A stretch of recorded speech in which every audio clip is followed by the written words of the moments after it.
The 2026 Senate elections are less than a year and a half away. Republicans won a solid 53-seat majority back in 2024, and in this video, I'll be going over my updated 2026 Senate map prediction. There are going to be a number of highly competitive races, a lot of places where Democrats are vulnerable, where Republicans can potentially expand upon their majority. We'll begin by filling in the solid states for both parties. There are states where the incumbent Republicans or Democrats are going to win by 15 percentage points or more. There's not going to be any real competition in these states. So we'll start off with the solid red states. We have Idaho, Montana, Wyoming, South Dakota, Nebraska, Kansas, Oklahoma, Texas, Arkansas, Louisiana, Mississippi, Alabama, Tennessee, Kentucky, West Virginia, and South Carolina. This gives them already 47 seats. They only need to win 3 out of the remaining 19 races to maintain their Senate majority, as they do have J.D. Vance, the vice president, who breaks all the ties. So Republicans only need 50 seats. Democrats need 51. Now, for the solid blue states, we have a much smaller number. We only have Oregon, Illinois, Massachusetts, Rhode Island, and Delaware. This will give the Democrats 39 seats. So with all of the solid states filled in, Republicans already take an 8-seat lead. We'll now move on to the likely states, starting off with the likely states for Republicans. These are races the GOP is going to win by 5 to 15 points, so they're going to be slightly more competitive than the solid states, but one party or one candidate will have a pretty clear advantage. And we'll start off in Ohio. After J.D. Vance left the Senate, Jon Husted was put in to replace him as the junior senator from Ohio, and he will likely run against Tim Ryan. Tim Ryan is the same person that lost to J.D. Vance back in 2022. That's how Vance got to the Senate. Jon Husted leads by 6.5 points according to the polls.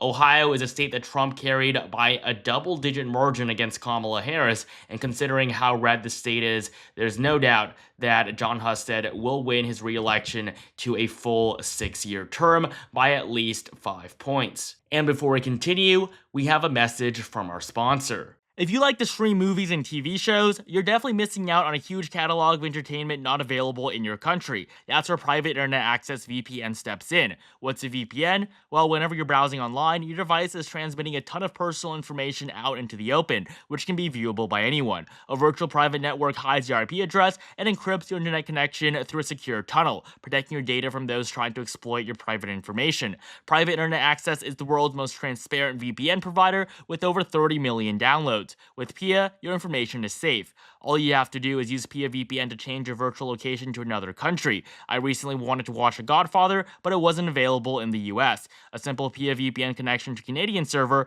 instantly made it accessible. And it's not just about streaming. With PIA VPN, you're getting both security and access. I chose PIA VPN because it hides your IP and encrypts your connection, allowing you to access websites blocked by the government. Signing up for Private Internet Access is completely risk-free. They offer a 30-day money-back guarantee, and if you use my link in the description, you'll get an 83% discount. That's just $2.03 a month, plus 4 extra months completely free. Moving on now to Iowa, Joni Ernst is the incumbent Republican senator. She was elected back in 2020, defeating Teresa Greenfield by a narrow 6.5% margin. This race was surprisingly close, but just like Ohio, Iowa has taken a huge shift to the right over the last couple of years. Trump carried it by nearly a solid margin. Joni Ernst, even though she isn't the most popular, she will likely win her re-election and win it by at least 5 points. Iowa will also be placed into the likely GOP column. Next up, in Florida, this will give Republicans their 50th seat, and we've barely started the video. We have more likely states left. That's just how strong of a position Republicans are in right now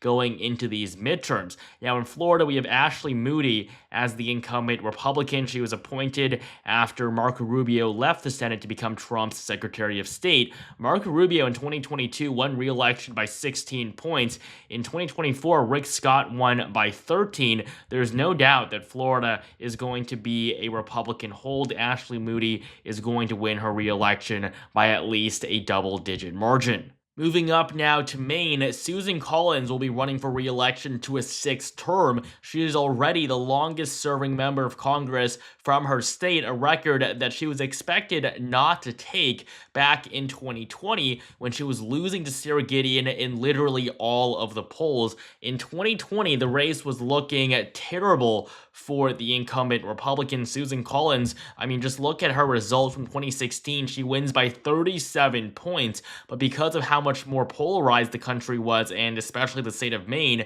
after the 2016 election, 2020 was a lot more difficult for Collins. All the polls had her losing by double-digit margins, 8 to 9 points, but she somehow won by that margin despite having significantly less money. Sarah Gideon, with the full backing of the Democratic wallet, lost to Susan Collins by nearly a double-digit margin. Susan Collins at this point can basically fend off any challenger. She will win a 6th term, and Maine is going to be the 4th likely Republican state on this map. This will give them an outright majority at 51 seats.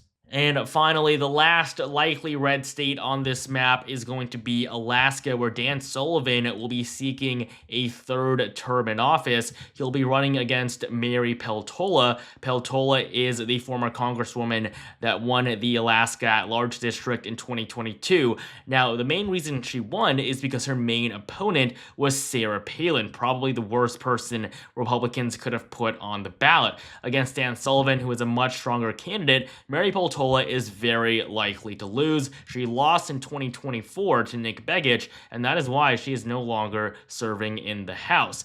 And if you look at a poll from over 2 years ago, it does show Peltola up by 3%, but that means basically nothing at this point. Dan Sullivan is on track to win his re-election. It's Alaska. It's a conservative state. It is a state that Trump carried by 13 points in the general election. We're now going to move on and take a look at the likely seats for Democrats. They're not even at 40 yet, but they will be able to get across that line with 3 quick victories. Starting off in Colorado, John Hickenlooper, the former governor who won his 1st term in the Senate back in 2020, he is going to secure a 2nd term later next year. John Hickenlooper will win by at least 5 points, but probably not more than 15. In New Mexico, Ben Ray Lujan, also first elected in 2020, he will also likely win re-election in 2026. Now, he has been plagued by health issues. He might face a tough challenger, but ultimately, he is going to win the seat, and very likely by 5 points or more. And then up in New Jersey, Cory Booker, he's become one of the most prominent Democrats on the national stage and certainly in the U.S. Senate. He is going to win re-election. He's been serving since 2013. And so we have 3 quick wins right off the bat there for Democrats. They are now at 42. Moving up north to New Hampshire, we have a pretty interesting race here. Jeanne Shaheen will not be running for re-election. She's the incumbent Democrat that won by a solid margin back in 2020. Instead, the Democratic nominee is likely to be Chris Pappas. Now, on the Republican side, if Chris Sununu had chosen to run for this seat, he probably would have won. He's the very popular former Republican governor. He served 4 terms, 8 years. It's 4 2-year terms up in New Hampshire. The Granite State could have been his, but Sununu declined to run, and without him, Republicans are going to struggle to win this seat. Chris Pappas will likely become the next U.S. Senator from New Hampshire. It is going to be likely blue. Next up in Virginia, incumbent Democrat Mark Warner will be seeking re-election to a 4th term. He'll likely be running against Governor Glenn Youngkin, the Republican governor of this state. Now, Glenn Youngkin is the first Republican governor of Virginia for over a decade when he was elected back in 2021. He'll be term limited in early 2026. He started his term in 2022. Virginia holds their gubernatorial elections in these off years, and he will be term limited as governors in Virginia cannot serve 2 consecutive terms. And this gives him the perfect opportunity to run for U.S. Senate against Mark Warner, who I would say is the weaker out of the 2 between him and Tim Kaine. Looking at the polls, though, Warner leads about 45 to 38, according to a poll conducted earlier this year. I mean, it's just so early out that something like this doesn't really matter at all. Glenn Youngkin has a very good chance at winning. He is a relatively popular governor. He is also much younger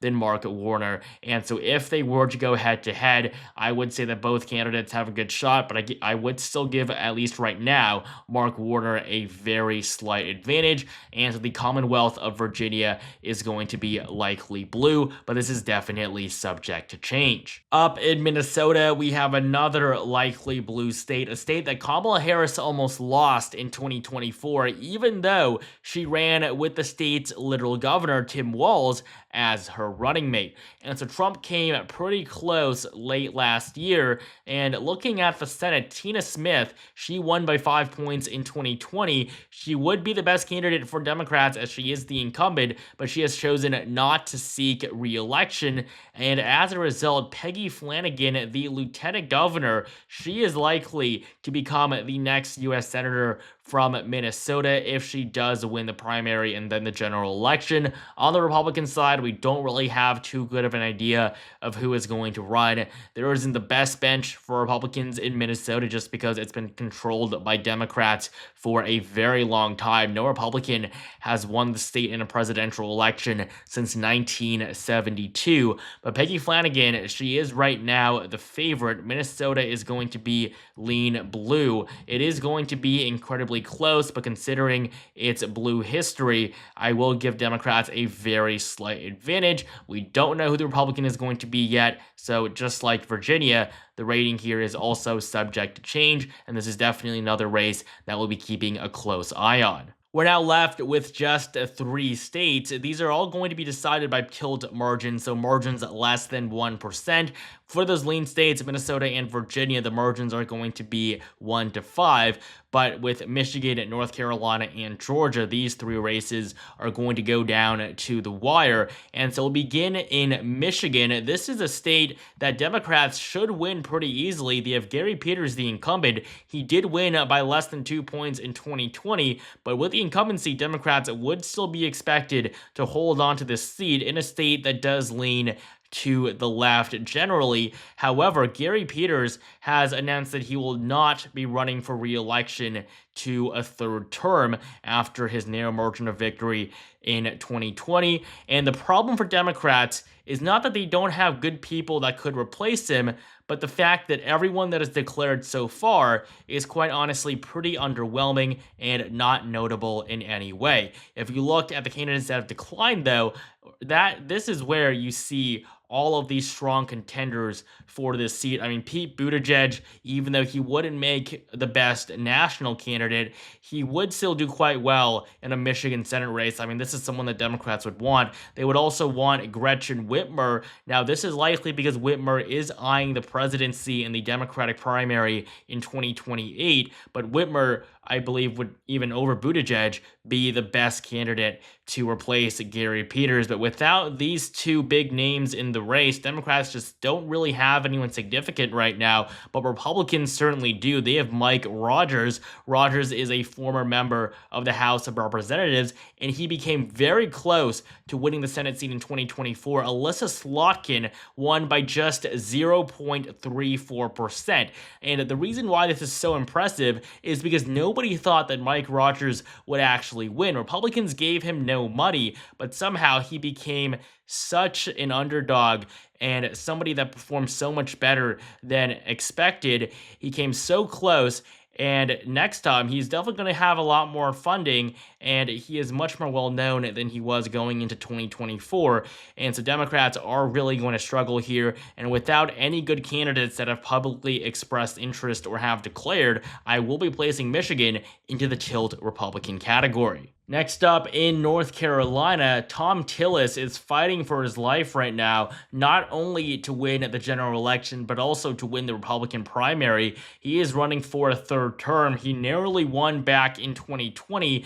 The main reason he won 6 years ago was because Cal Cunningham was found to be cheating on his wife very late into the campaign. Cal Cunningham, the Democratic nominee. If that hadn't have happened, Thom Tillis probably would not be sitting in the U.S. Senate right now. If you look at his main Democratic challenger, it's probably going to be Roy Cooper. At least this is the best person that Democrats have. He is the former 2-term governor that just left office earlier this year. Roy Cooper leads very slightly in all of the polls, but again, this is just hypothetical polling. We aren't sure yet if Roy Cooper is actually going to run. He is expected to make a decision later next month.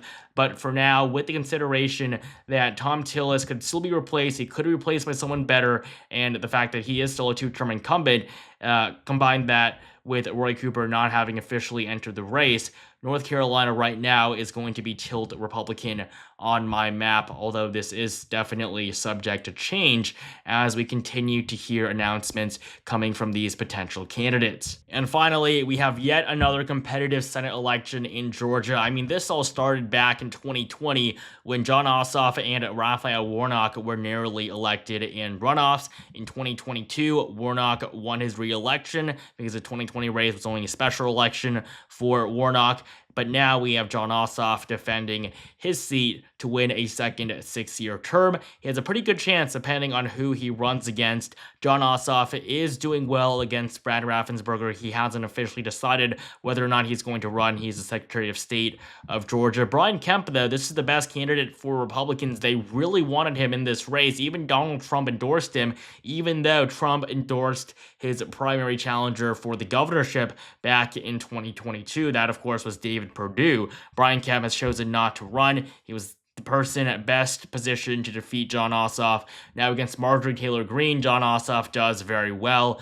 He also does do pretty well against Mike Collins as well. So it really depends on who Ossoff runs against. It's likely not going to be Marjorie Taylor Greene, though. If you look at the primary, she is actually the favorite right now without Brian Kemp in the primary. If Brian Kemp was there, he would probably be winning. But Brian Kemp is out, and so Marjorie Taylor Greene is the favorite among Republican primary voters. However, it's very unlikely that she is actually going to run. She knows she cannot win in a statewide election against Jon Ossoff. And so if you look at the other four candidates, Mike Collins right now seems to be the favorite, and he could run a pretty good campaign against Ossoff. So it's very early right now. We have a lot of time left to see how this race continues to develop. But for now, it's going to be tilt Democratic, with Democrats at a very slight advantage. Georgia, though, does generally lean to the right. I mean, Trump carried it by 2 points. Brian Kemp won his re-election as governor by 5 points back in 2022. But with Democrats holding on to the incumbency here, they are looking to be in a rather strong position in such a competitive state. And so this is my updated 2026 Senate map prediction. Republicans at 54 seats, Democrats at just 46. Republicans are on track to easily hold on to all of their incumbencies, with the exception of North Carolina, but they are also in contention in both Michigan and Georgia. It's going to be quite an exciting cycle that we have ahead of us. And as we enter the summer, we will be ramping up on our uploads here. And make sure you check out Private Internet Access VPN and use my link in the description below to get 83% off plus 4 months free. And if you enjoyed this video, make sure you leave a like down below and comment down below which seats you think Democrats or Republicans can flip in the midterms, and subscribe to my channel so you won't miss our future uploads. Thank you guys so much for watching, and I'll see you guys in the next video.